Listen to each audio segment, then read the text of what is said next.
Okay, we're going to get to our first speaker.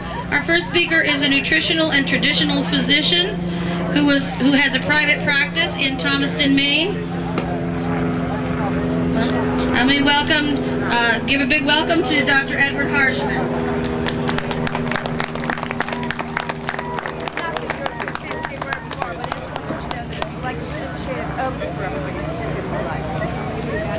Greetings, fellow patriots.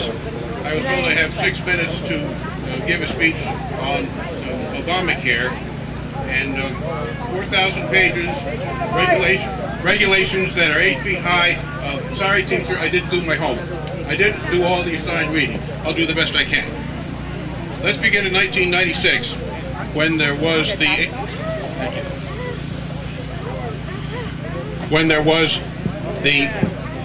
HIPAA, the Help Increase Paperwork Activity Act, which the government calls Health Insurance Portability Accountability Act. It includes a privacy statement, with the privacy in quotation marks. A doctor who is in the HIPAA system has to give every patient a notice of privacy saying that there are loopholes to allow government snoops to look at the records without a warrant. We don't need that kind of privacy. We need real privacy. The Bright Futures paperwork that is given out by the government for what they call a good physical examination, a good preventive physical. 1, do you have firearms in the house? 2, are they secured? Write the answers down. You see that? Nice try. I'm not going to play patsy for any infringement on gun rights, and I'm not going to play patsy for any warrantless searches of my records to tell where the guns are. That's not going to happen. HIPAA also calls for electronic security with the same problem. An electronic leak of private information is a leak, and there are existing state laws about privacy. How we maintain the privacy is up to us, the doctors. Your privacy is your right. That's important to you. All right?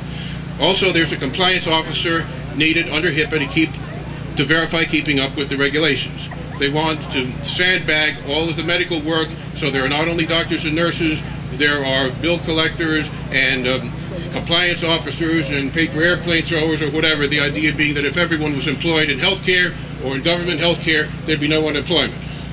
The Soviet Union proved that didn't work. I don't want to go there. Now, in 2010, there came what is colloquially known as Nation Care, Abomination Care, Obamacare. That's what it is. It's not Abomination Care, Obamacare. I can't tell the difference, but if you can, so much the better. The PPACA, the Powerful Politicians Achieving Catastrophe Act. They say it's Patient Protection Affordable Care Act. Don't believe it. I told you I came a little bit unprepared. Nancy Pelosi said, let's pass the bill and see what's in it. Now, when I was a third-year medical student and I went into the operating room, I know the chief surgical resident did not say, let's cut the patient open and figure out where the appendix is. It doesn't work with health care. First you prepare, then you do the operation. First you read the bill, then you pass it, and if the bill is 4,000 pages long, you use an eraser and you make it 1 page long, and then everyone understands it. All right? We don't need complications. We need something very, very simple.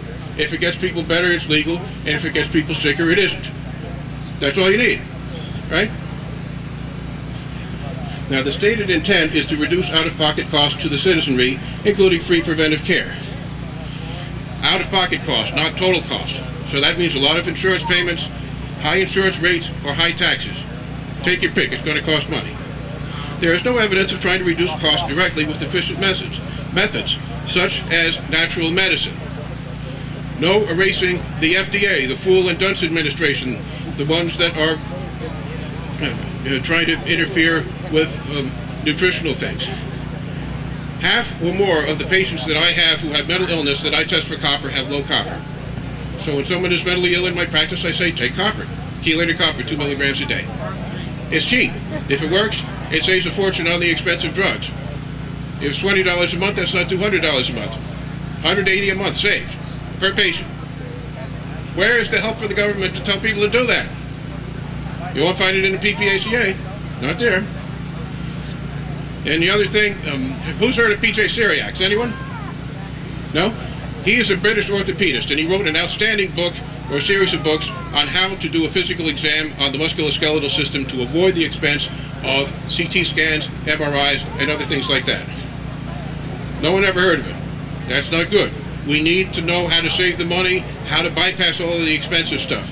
Let's put those people out of business who run the CTs and MRIs and save money for ourselves. There is no evidence in the PPACA of putting sensible health care instruction into our schools. First grade, second grade, third grade, and so on. How to take care of yourself. What does a stethoscope do? How is the heart supposed to work? What to do when you feel sick. What's a headache that's dangerous? What's a headache that's not dangerous? A stomach ache, what do you do? It isn't there. They're not telling us how to take care of ourselves and cutting down the healthcare costs. It's like saying to the dentist, pay a dental hygienist to come around to your house and brush your teeth twice a day. You don't need to do that. You can take care of yourself.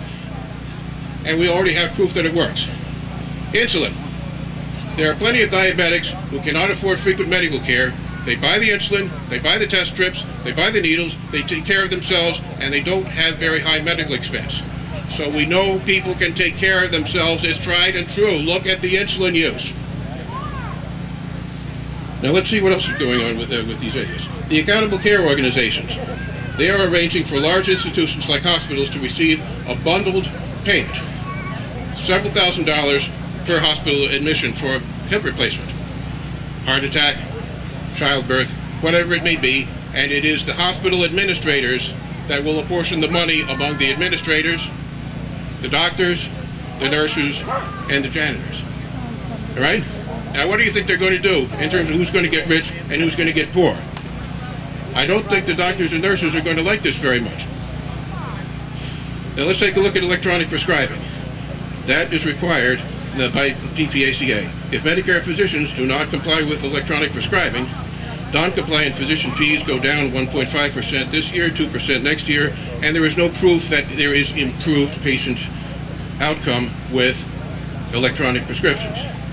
A pharmacist can call, hey, what did you mean by that scribbled prescription? But a technically correct misprint on an electronic prescription will not be challenged. Incidentally, Health Information Technology, HIT, is a well-recognized abbreviation. HIT. Who's pushing this? Obama. So that's why I've started to call him Obama the Hitman. Now let's take a look also at the Independent Payment Advisory Board. IPAB, also known as Inept Politician All-Out Bullying. 15 members appointed by the President decide what medical care will and will not be received. No accountability to anyone, bypassing Congress entirely, no impeachment provisions, no nothing. Medicare payments can be reduced without permission of Congress. So let's ask ourselves, who is going to be on the IPAB? You think Dr. Ron Paul will be appointed? No. Florence Nightingale? Mother Teresa? Well, let's try a few other possibilities. Nancy Pelosi? Harry Reid? Ben Bernanke, who manages money? Bernie Madoff, who also manages money? Or how about some famous guy from Obama's ancestral continent of Africa? Idi Amin, there's a possibility. Or even Obama the Hitman himself. There's something else about Obamacare we need to remember. The PQRS. They call it Physician Quality Reporting System. I call it Payment Quantity Reducing System. If Medicare physicians are not compliant with PQRS, based on 2013 reporting activity, the non-compliant physician fees will be cut by 1.5% and then later 2%. It's easier and cheaper to take the pay cut than it is to go through all the nonsense. What do we need with all the forms filling out and they don't pay us to do it? That doesn't make any sense. Now, many of you have heard of the UN, the United Nations, and Agenda 21, and the non-government organizations, ICLEI, and so on. Now, healthcare is full of all of these things. NGO, non-government organization, not good omen. NGO, remember that. There is the American Medical Association, the AMA, which has a copyright on the procedure codes that have to be used when reporting procedures for insurance. If you file the claims, you have to pay tribute to the AMA. I don't remember electing any of those people, and I'm sure you didn't elect them either. They take the money, no taxation without representation. So this is just plain wrong. There's the Federation of State Medical Boards, and the American Association of Physicians and Surgeons is beginning antitrust work in the Board of Medical Specialties. There's another non-government organization, and they say that they know healthcare simply because of all the power and prestige and so on, the same way that 600 years ago the Pope said the world is flat and you are going to believe it or else. I have a thing about science. I will stand up for science, and I will tell the big institutions to go jump in the lake if they are wrong. That's what's called free speech. Now let's take a note. Let's look further. Maintenance of certification. That happens when a doctor is board certified and the certified time limit is 10 years, or in the case of obstetrics and gynecology, 6 years. PPACA explicitly grants authority to the American Board of Medical Specialties to approve maintenance of certification. On what grounds? What does it mean to be board certified? They don't tell us what are the criteria. What's on those tests that people have to study for? Silence. If somebody says, can you tell me for sure that there isn't a question, how do you treat a scalp wound, and the intended answer isn't put a tourniquet around the patient's neck, they can't deny it. It's secret. They say, you will learn to our specifications and we will tell you what they are, and if you don't, we won't certify you. And somehow we're supposed to believe this is a good thing. Well, I don't, to put it simply. Now, when you have a stack of regulations that's this high, it is very easy to say there's a lot of stuff in there. And it's true. It is harder to remember that there are things that are not in it that should be. There is already the issue of dismantling the FDA, so that people who tell the truth about healthy foods, about nutritional supplements, can do so fearlessly. There should not be any harassment if somebody says unpasteurized milk is good for you. There should not be any harassment, as was the case with Andrew Wakefield in Britain, when somebody says vaccines are dangerous. If you take vitamin C before a vaccination, you reduce the risk of bad outcome. Why don't doctors tell you this? Because they don't want to scare you off from the vaccines in the first place. It does reduce the risk.